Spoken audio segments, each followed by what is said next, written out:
Juru dunia, Alucard. Siapa tidak kenal hero satu ini? Hero yang sangat laris di kalangan anak muda Eropa, Asia dan Tenggara. Alucard ini mempunyai loncatan anak naga, putaran pedang tukang ayam, dan ngamuk-ngamuk gak jelas kayak orang gila. Meski wear gua burik kayak Free Fire, tapi kita gas aja ya guys ya. Main Alucard ini seperti biasa, kalian harus menghabisi seluruh jungle yang ada di Land of Dawn. Mau punya musuh, punya sendiri, punya bapakmu, pokoknya semua harus dihabiskan.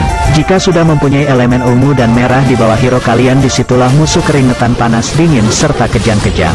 Karena Goldland kita sangat turu, jadi kita langsung bantu aja ya guys ya. Usahain manjain marksman kalian biar ada tabungan buat late game.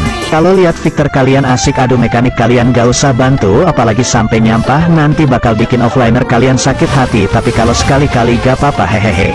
Ke Alucard ini kalian gak usah takut, apalagi musuhnya lembek kayak susu kambing, terobos aja biar di dalam turret. Gak usah takut-takut, itu sama Tuhan.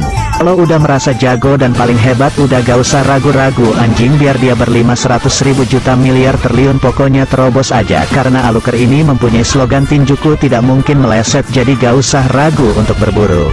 Kalian bisa lihat sendiri nih, darah Alu ini gak habis-habis, asalkan musuh kalian tidak membeli item counter alami Alu, yaitu antena seal. Item itu sangat berpengaruh untuk menahan damage Alucard yang sangat sakit sesakit melihat dia bersama yang lain. Alucard ini juga termasuk hero gojek-gojek ya guys ya. Lihat aja nih, dua orang tengil darat kabel kusut kayak tali BH Sokeras lagi maju-maju biar lu berdua bertiga gak bikin Alu gua getter deh, asu beraninya keroyokan. Nah gua dendam sama Patrick, jadi kita langsung kasih musik aja ya guys ya.